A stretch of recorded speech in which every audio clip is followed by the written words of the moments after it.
മലയാളികളെ എന്നും ചിരിപ്പിച്ചിട്ടുള്ള സംവിധായകനാണ് ഷാഫി. വൺമാൻ ഷോയിലൂടെ ആരംഭിച്ച് കല്യാണരാമനും പുലിവാൽ കല്യാണവും തൊമ്മനും മക്കളും ചട്ടമ്പിനാടും മേരിക്കൊണ്ടൊരു കുഞ്ഞാടുമൊക്കെയായി വളർന്ന ഹിറ്റ് മേക്കർ. ഇന്നും മീമുകളിലൂടെ ഷാഫി ഒരുക്കിയ ചിരിക്കാഴ്ചകൾ നിറഞ്ഞു നിൽക്കുന്നു. മലയാളിയുടെ നിത്യജീവിതത്തിൻ്റെ ഭാഗമായി മാറിയ നിരവധി സിനിമാ ഡയലോഗുകൾ ഷാഫി സമ്മാനിച്ചിട്ടുണ്ട്.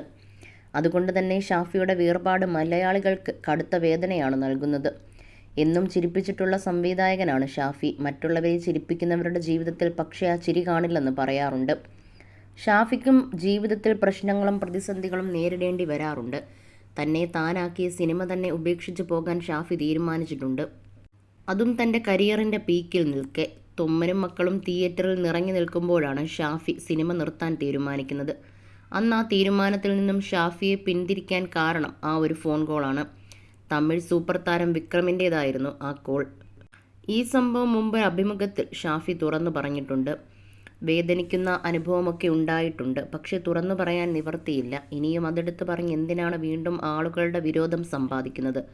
തൊമ്മനും മക്കളും കണ്ട് ആളുകൾ തിയേറ്ററുകളിൽ ആർത്തുചിരിക്കുമ്പോൾ സംവിധായകനായി ഞാൻ വീട്ടിലിരുന്ന് കരയുകയായിരുന്നു. സത്യം, സിനിമയെ വേണ്ട, നമുക്കുള്ളതുകൊണ്ട് ജീവിക്കാം എന്ന് ഭാര്യ പോലും നിർബന്ധിച്ച ദിവസങ്ങളായിരുന്നു എന്നാണ് ഷാഫി ഓർക്കുന്നത്. മനസ്സുമടുത്ത് ഷാഫി വീട്ടിൽ തന്നെ ചടഞ്ഞുകൂടിയ കാലമാണത്. ചിത്രത്തിൻ്റെ വിജയമറിഞ്ഞ് അഭിനന്ദിച്ച് വിളിക്കുന്നവരുടെ ഫോൺ കോളുകൾ എടുക്കാൻ ഷാഫി തയ്യാറായിരുന്നില്ല. അന്ന് രാത്രി വൈകി വന്ന ഒരു ഫോൺ കോൾ പക്ഷേ ഷാഫിയെ തിരികെ സിനിമയിലേക്ക് തന്നെ എത്തിച്ചു. ചെന്നൈയിലുള്ള ഒരു സുഹൃത്ത് രാത്രി വിളിച്ചു. മിസ്റ്റർ വിക്രം നിങ്ങളെ വിളിക്കും എന്ന് പറഞ്ഞു. ഞാൻ വിചാരിച്ചു സംവിധായകൻ വിക്രം ആയിരിക്കുമെന്ന്. സിനിമയുടെ കഥയുടെ അവകാശം ആവശ്യപ്പെട്ടുകൊണ്ടുള്ള വിളിയായിരിക്കുമെന്ന്. എന്നാൽ രാത്രി വിളിച്ചത് സാക്ഷാൽ വിക്രമായിരുന്നു. തമിഴകത്തെ സൂപ്പർ താരം വിക്രം എന്നാണ് ഷാഫി പറയുന്നത്. തൊമ്മനും മക്കളും കണ്ടുവെന്നും അത് തമിഴിലെടുക്കണമെന്നും നിങ്ങൾ തന്നെ സംവിധാനം ചെയ്യണമെന്നും ഷാഫിയെ അദ്ദേഹം അറിയിച്ചു.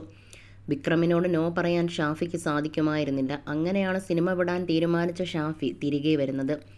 വിക്രം നായകനായ ചിത്രത്തിൽ അസിനായിരുന്നു നായിക. പശുപതിയും മണിവണ്ണനും പ്രധാന വേഷങ്ങളിലുമെത്തി. തൊമ്മനും മക്കളും പിന്നീട് കന്നഡയിലേക്കും റീമേക്ക് ചെയ്യപ്പെട്ടു. ജനുവരി 16-നായിരുന്നു ഷാഫിയെ കടുത്ത തലവേദനയെ തുടർന്ന് ആശുപത്രിയിൽ പ്രവേശിപ്പിച്ചത്. ആന്തരിക രക്തസ്രാവമുണ്ടെന്ന് കണ്ടെത്തിയതോടെ ശസ്ത്രക്രിയയ്ക്ക് വിധേയനാക്കുകയായിരുന്നു. എന്നാൽ അദ്ദേഹത്തിൻ്റെ ജീവൻ രക്ഷിക്കാനായില്ല. മലയാള സിനിമയിൽ നികത്താൻ പറ്റാത്തൊരു വിടവാണ് ഷാഫിയുടെ മരണം സൃഷ്ടിച്ചിരിക്കുന്നത്. സംവിധായകൻ റാഫിയുടെ സഹോദരനും സംവിധായകൻ സിദ്ദീഖിൻ്റെ സഹോദരി പുത്രനുമാണ് ഷാഫി. രാജസേനൻ്റെ സഹസംവിധായകനാണ് ഷാഫി കരിയർ ആരംഭിക്കുന്നത്.